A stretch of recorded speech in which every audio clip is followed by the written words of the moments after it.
रूस यूक्रेन युद्ध लंबा खिंचता जा रहा है।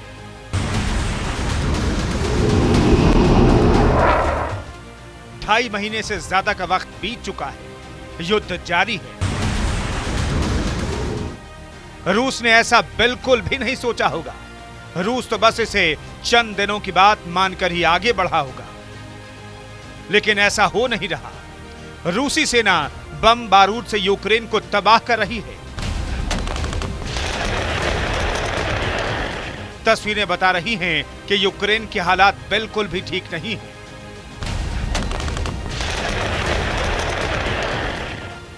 बावजूद इसके यूक्रेन युद्ध के मैदान में डटा हुआ है। ऐसा हो रहा है तो इसके पीछे यूक्रेन की सेना का हौसला है। यूक्रेन के लोगों का जज्बा है। बेशक अमेरिका और नाटो देश यूक्रेन को हथियार दे रहे हैं, लेकिन युद्ध के मैदान में हथियारों को लेकर उतरी तो यूक्रेन की सेना ही है। यूक्रेन के लोगों ने ही तो मोर्चा थामा है। पूरी दुनिया हैरान है। यूक्रेन के लोगों के जज्बे को सलाम है। यूक्रेन के लोगों के राष्ट्रवाद को सलाम है। लेकिन युद्ध के मैदान में जिस तरह से तस्वीरें सामने आ रही हैं, तबाही की तस्वीरें जो हालात दुनिया के सामने रख रही हैं, सबको लगता है अब यह युद्ध विराम होना चाहिए। राष्ट्रपति वोलोदिमीर ज़ेलेंस्की को थोड़ा झुककर ही सही कुछ सार्थक समझौते की तरफ बढ़ना चाहिए।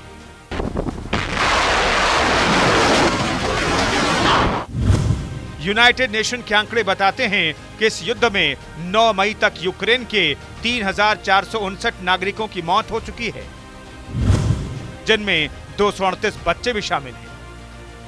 कुल 3,713 नागरिक घायल हुए हैं, जिनमें 347 बच्चे हैं। ये तो रजिस्टर्ड आंकड़े हैं, अनुमान इससे कहीं ज्यादा है। बड़ी संख्या में यूक्रेन की जनता युद्ध की विभीषिका झेल रही है। मानसिक रूप से तो यूक्रेन की पूरी आबादी युद्ध का दंश झेल रही है। लेकिन इन सब के बीच एक सर्वे सामने आया है जो बहुत हैरान करने वाला है। यूक्रेन के नागरिकों के बुलंद हौसले को सामने रखता है। इस सर्वे को इंटरनेशनल रिपब्लिकन इंस्टीट्यूट ने 30 मार्च से 2 अप्रैल के बीच यूक्रेन के लोगों के बीच जाकर किया है। आंकड़े हैरान करते हैं। यूक्रेन के 97% लोगों को लगता है कि युद्ध में उनकी ही विजय होगी। केवल 2% लोग मानते हैं कि युद्ध में यूक्रेन हारेगा। केवल 1% लोग ऐसे हैं जिन्हें जवाब देने में दिक्कत हुई है। इंटरनेशनल रिपब्लिकन इंस्टीट्यूट की तरफ से बताया गया है कि यह सर्वे यूक्रेन के किसी क्षेत्र विशेष में नहीं किया गया। इसमें पूरे यूक्रेन को कवर किया गया है। इसका मतलब है कि पूरा यूक्रेन इस मत पर सहमत है कि जीत उनकी ही होगी। तस्वीरें जैसी भी सामने आए, तबाही का जो भी मंजर यूक्रेन में नजर आए, 95% लोगों को लगता है कि यूक्रेन का भविष्य उज्जवल है।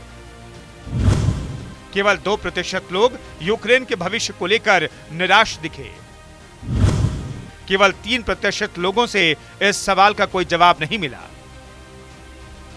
सबसे चौंकाने वाला मत राष्ट्रपति ज़ेलेंस्की को लेकर सामने आया, जिनके फैसलों की वजह से यूक्रेन युद्ध की आग में जल रहा है। एक कॉमेडियन से राष्ट्रपति तक के सफर ने सबको चौंकाया था। कुछ बड़े बदलाव की उम्मीद में बेशक यूक्रेन की जनता ने टीवी कलाकार ज़ेलेंस्की को राष्ट्रपति के पद पर बैठा दिया, लेकिन जिस तरह के फैसले राष्ट्रपति ज़ेलेंस्की लेते चले गए, रूस को नाराज करता गया। रूसी राष्ट्रपति पुतिन के बार बार मना करने के बावजूद ज़ेलेंस्की अमेरिका और नाटो देशों के करीब बढ़ते चले गए। सितंबर 2020 में राष्ट्रपति ज़ेलेंस्की ने यूक्रेन की नई नेशनल सिक्योरिटी स्ट्रेटजी को मान्यता दे डाली, जो नाटो देशों के साथ विशेष सहयोग की राह आसान करता है, जिसका लक्ष्य नाटो की सदस्यता हासिल करना रहा। नाटो देशों से राष्ट्रपति ज़ेलेंस्की की नजदीकी रूस के राष्ट्रपति पुतिन को नागवार गुजरी। करीब 1 साल से अधिक की तनातनी के बाद, लंबी सैन्य मोर्चाबंदी के बाद, यूक्रेन को कदम पीछे खींचने के लिए डराने के बाद आखिरकार 24 फरवरी को रूसी राष्ट्रपति पुतिन ने युद्ध की शुरुआत कर दी। ऐसे में सवाल राष्ट्रपति ज़ेलेंस्की के फैसलों पर भी उठता है। जब जब बातचीत के जरिए युद्ध विराम का प्रयास हुआ, राष्ट्रपति ज़ेलेंस्की ने संजीदगी के साथ रिस्पॉन्स नहीं किया। जाहिर है, रूसी राष्ट्रपति पुतिन के अड़ियल रवैये के साथ राष्ट्रपति ज़ेलेंस्की की समझ पर भी उठता रहा है सवाल। लेकिन इंटरनेशनल रिपब्लिकन इंस्टीट्यूट के ताजा सर्वे में राष्ट्रपति ज़ेलेंस्की के बारे में भी चौंकाने वाले आंकड़े सामने आए। यूक्रेन के 94% लोग राष्ट्रपति ज़ेलेंस्की के साथ खड़े दिखते हैं, ज़ेलेंस्की के फैसले से सहमत दिखते हैं। 73% वोट हासिल कर राष्ट्रपति बनने वाले ज़ेलेंस्की की लोकप्रियता का ग्राफ पिछले साल अक्टूबर में 25% नीचे आया था, लेकिन युद्ध के दौरान यह तेजी से बढ़ा। इस दौरान ज़ेलेंस्की वॉरियर प्रेसिडेंट की पहचान के तौर पर उभरे हैं। यूक्रेन के मौजूदा हालात को देखते हुए राष्ट्रपति ज़ेलेंस्की से जुड़ा सर्वे हैरान करने वाला है। यूक्रेन से सामने आ रही तबाही की तस्वीरों को देखते हुए युद्ध में विजय को लेकर यूक्रेन के लोगों का मत हैरान करने वाला है। यूक्रेन के जज्बे को सलाम। बावजूद इसके कहना गलत नहीं होगा, यूक्रेन में राष्ट्रवाद का ओवरडोज देश को बर्बाद करने वाला है। Bureau report, news India.